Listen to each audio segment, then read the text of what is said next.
Mbalamusizaako bannange mwenna. Nze Dr. T Amale. Nate nkomyewo. Dr. T Amale owembalabe, Dr. T Amale anoonya attention, Dr. T Amale ayagala okugenda wa President Museveni, Dr. T Amale ayina ebitege. Era nga nkomyewo olunaku olwaleero ne political commercial analysis. Ebyobufuzi bwe biba nga bivaamu ensimbi, kitegeeza biri commercial. Kati nze political commercial analyst. I'm a political commercial artist. Nzija nenkuwa art alimbi obufuzi. Nomanya woteeka, nomanya wotateeka.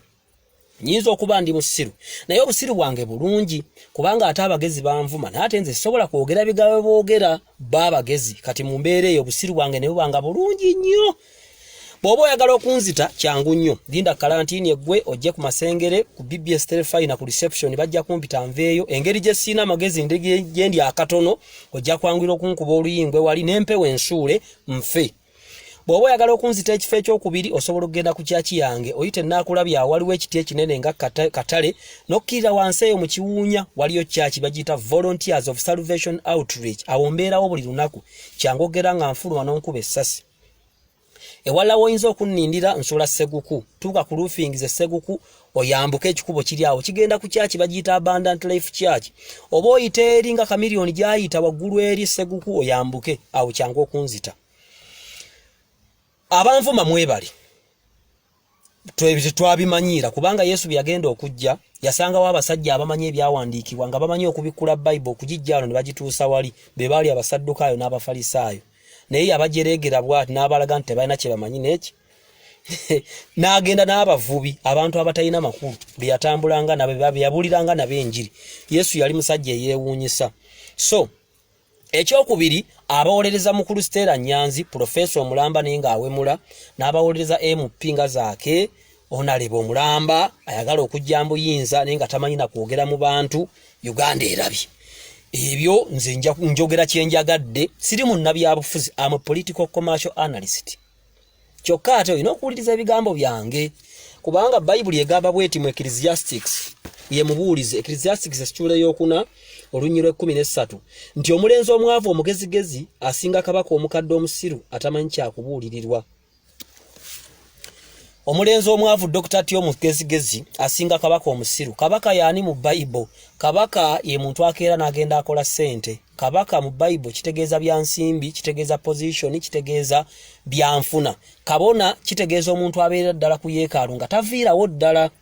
Kakati ebyo bitegeere bya buziba nnyo tojja bitegeera. So ogenda kukaddiwa nnyo ng'ofuuse kabona atabuulirirwa, ng'ofuuse kabaka atabuulirirwa, kabaka atayagala kunenyezebwa. Kitegeeza ojja kubanga n'entalo kubanga kabaka aba mulwanyi. Kati ensimbi bwe zinaakulema okumanejinga ogenda kufuuka musiru. Kubanga era Bible egamba wano waggulu mu ssuula y'emu ey'okuna mubuulizi Ecclesiastics essuula ey'okuna olunyiro 11.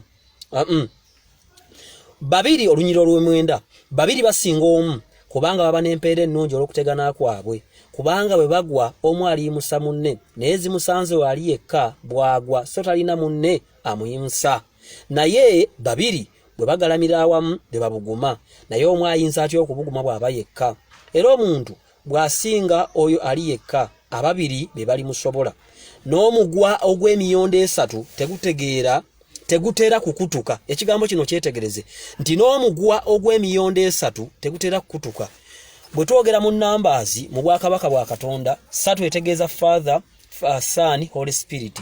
Kitegeeza omuntu aba n'ebyo ebintu bisatu kyangu okutuka. Kati gwe yesunza okujja okunzita nkusaasidde muganda wange kubanga oyinza obutamanya mwoyo gundi mabega. Gwe oyinza okulooza nti akuuma abantu yekka ye President Museveni n'emmundu naye si yekka. Waliyo Katonda asindika abantu ku nsi. Ekyo nkivuddeko. Ekindeese okwogerako leero kiri kimu. Okusinza ebifaananyi. Abavubuka abato abali eyo noonya abantu basatu benjogera nabo abalala mu nvume sifaayo. Okusinza ebifaananyi.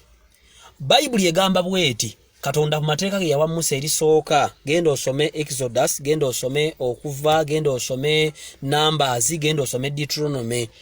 Bible egamba era mu luyimba olusinga obukadde mu nsi yonna olw'Abayisirayiri ke kabonero kano kennyambadde temulooza nti ndi Illuminati kagamba bwe kati nti Shema Israel Adonai Eloheinu Adonai Echad. Ulira Katonda, ulira Isirayeli, Katonda wali omu. namwe bannayuganda ndaba abavubuka abali ku Facebook ne social media abandaba muwulire kino Katonda wammwe ali omu temugattanko Katonda mulala. Waliwo enjigiriza ezijja mu nsi bwe tujja tukula tusanga ebizibu ebyo Katonda bw'alwawo okubiddamu ne twekolera ennyana. Genda osome wano Exodus 24 Exodus 24 gamba etya okuva 24 gamba etya wano Exodus 24 gamba bweti kanjinoonyi wano njikuwe bannange. Exodus 24 Exodus nganjise kate sijiraba wano agambe bwati Exodus 24 Exodus 32 nti awo abantu bwe balabanga Musa aludde okukka kuva ku lusozi ne bakungaana eri Alooni ne bamugamba nti goloka otukolere ba Katonda abanaatukulemberanga kubanga Musa oyo yatujja mu nsi y'e Misiri tumanyi kyabadde. Alooni n'abagamba nti mugende mmenye empeta zammwe muzindeetere ku bawala n'ababulenzi. Tugenda mu lwokusatu abantu bonna ne bamenya empeta za zaabu ezaali mu matu gaabwe ne bazireetera Alooni n'akolamu Alooni awo mu lwokuna n'akolamu ennyana. Aaron ne bagolokoka enkya ku makya ne bawaayo ebiweebwayo ebyokwokya ne baleeta ebiweebwayo olw'emirembe abantu ne batuula okulya n'okuzannya ne bagolokoka.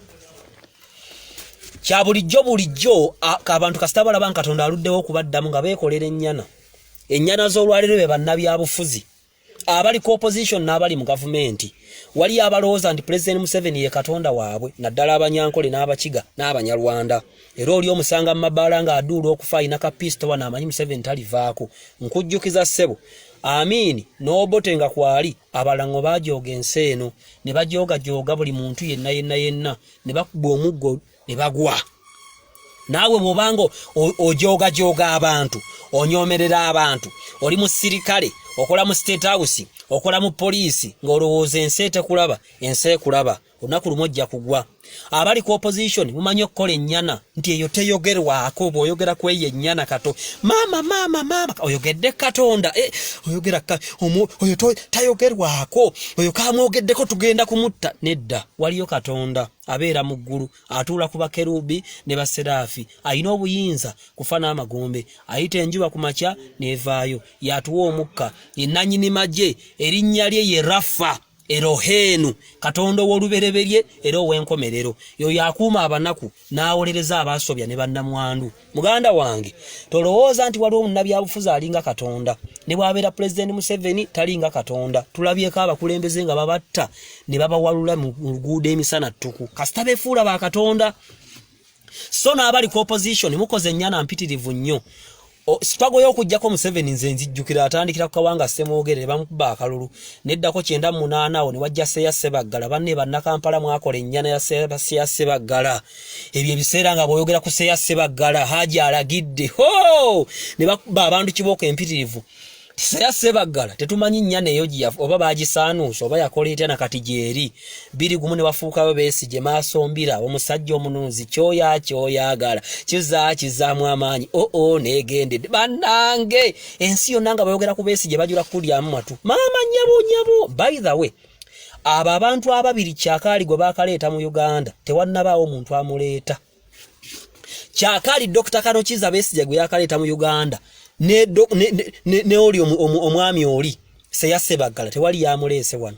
Naye byonna Katonda Bayibuli egamba bweti ejja n'egamba Matayo 21 ejja n'egamba Matayo 21 ndowooza kambikule wano ejja n'egamba Matayo 21 essula Matayo 21 olunyiriri lwa 4 ega nti waliyo ejjinja erijja nga liyiringita emisinde ne likuba ennyana oba ekibumba omuntu kyakoze ne kigwa ne kimementuka. Genda osome Danieri yenna ekitabo kya Danieri essula ey'okubiri Danieri essula ey'omukaaga wano bwendaba Danieri essula ey'okubiri essula ey'omukaaga essula ey'okutaano essula ey'okusatu eraga nti bakabaka ab'e Babilooni leero bagiyita Iraaka baakolanga ebibumbe nti buli ataakisinze agenda kufa oli bw'atakisinza agenda kubwa amayinja agenda kusuulibwa mu kanya k'empologoma. Naye waabeerangayo ba Danieri be ba Dr. T abalenzi abaavu bakagubiiru tebasinza bifaananyi baaba.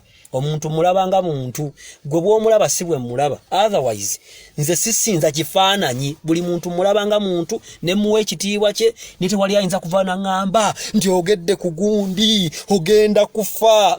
Waliyo Katonda abantu bonna abafuddeyo ne bayimirira mu linnya lya Katonda. Wano Kibaki batandika okuwanika Kibaki ne batandika n'okuwanika ebipande waggulu nga biriko ekigambo ekigamba mbu Kibaki is Messiah. Messiah ye mununuzi yasindikibwa okuva eri Katonda ye Yesu Kristo. Kibaki kati akolagana ne nani n'olyani Odinga yakubya abantu wano kiboka empitirivu. Abawagizi ba Odinga batuuka ne baga nti bannange Odinga alinga Katonda, Odinga Messiah waffe. Kenya yonna n'ekyankalana kati Odinga leero akolagana nani ne president aliko. Kati neewuunya ekyo nakyo ekibumbe bakisaanyawo n'ennyana ya zaabu gye baali bakoze. Waliwo abantu aboogeranga Katonda, waliwo abantu abavaayo okutiisatiisa abantu, bali mu magye, bali mu opposition, bali mu poliisi, bali mu security, bali mu state house, bali buli wamu nga bwayogera okankana era nga bw'omwogerako banne bagamba tugenda kutta bakabona b'ennyana ezo nedda. 2 Besigye avuddewo, 2 tsunami azze kota pini na kati kota pini mweri. Bannange Besigye nga akankanya ensi eno, ensinga yatya bannange ensine nali mwana muto, nali 2 nali mu P6, 2 nali mu P2 ne ripoti zange nzirina. Nina emyaka 27 nazaali bwe nakusoma mwezi nga 26 December 1990 ne kitange lwe yafa. So teweefuulanga Katonda. Abantu ababiri oba abasatu tebakuwagiranga ne baga nti gwe Katonda. Bw'osoma Bayibuli Kabaka Herode yayogera abamuli okumpi ne baga nti banne wulira Katonda ayogedde. Envunyu neeva mu ggulu n'emulya. Nammwe abatandika ebisinde ebigenda okuwangula obuyinza bw'eggwanga temutandika abo be mutaddewo okubayita ba Katonda ne batuuka n'okubanga teboogerwako nga tebawabulwa. Bajja gwira feesi zaabwe kubanga bw'oba tolaba oba tomanyi, bw'oba tomanyi ojja kuluzinga omutwe gwo. If you are blind you don't know, if you don't know you might lose your head. Tulina okudda Katonda omulamu wa Isirayiri. Katonda oyo uyetaaga okumanya sibi nawe mubikula Bayibuli n'okootinga obwawandiikibwa ebyo biveeko. Abaana b'abantu kasita balabanga ennaku ebakutte nga batandika okulowooleza mu nnyana, nga bakola ennyana, nga bakola ebibumbe. Ebibumbe ebyo nga babimirizaawo buli muntu abisinze, ensi zikankane. Waliyo ffe abaana b'obunyage ba Daniel, genda osome Daniel, ffe nga twagaana okusinza ebibumbe. Tewali munnabyabufuzi gwe nfukaamirira. Tewali era nkola nnyo video nga zoogera ku President Museveni ne government ne muzisharinga. Ne bwe mboogerako kabi kasiru kalaba obugwagwa. Mbabuulira ebyo President Museveni ajja bafuga ebbanga ggwanvu olugezigezi lubaggwemu. Kati kambabuulira ekirala ekyokubiri tudda ku personal level. Ani gwokkiririzaamu? Kye bayita okusinza ebifaananyi kye kintu ky'okkiririzaamu ng'olowooza bwe kiba tekiriiwo ojja kufa. Oyo ye Katonda wo. Emirundi mingi abantu bavudde ne bajereegera Katonda ne bagwa. Bw'obanga maama wo olowooza ye Katonda, baawo gwe bw'abaawo olaba Katonda bw'ali. Emulimo gwo waliwo abaddukira ebweru nga nti tudduse Uganda bannange ndiyita lenza ate ffene enguudo za bwereere buli kimu twawona Uganda kati korona yabalumbye. Wali mirembe, Katonda yagaba emirembe. Tuddeyo ku musingi ogw'okumanya Katonda. Ffenna twasobya, ffenna twagwagwawala, ffenna twasiriwala. Tukkirize tuli babi, tuddemu okumanya Katonda. Twesige Katonda, sikugaana kulonda. Wagira omuntu wo, siina gwe mpalana, siina gwe ntaatira. Wagira omuntu wo mu magezi. Mweddemu okwesiga Katonda. Tandika olunaku n'essaala. Weenenye ebibi ebyo. Soma Bayibuli, genda okole ensimbi. Kuba kabaka akola ssente mu Bayibuli, kabaka akola ssente. Bw'ovaayo leetako mu kyaki Katonda alye. Abasumba abasinga lwakuba babbi abammwe. Nti ennyumba ya Katonda eteekeddwa okubaamu emmere. Ne bwe bagula amamotoka ebyo tebinkwatako. Amazima gali bwe gati ani gokkiririzaamu. Waliwo abaga nti oyo gundi yatutuusa mu nsi ensuubize era bw'alijja.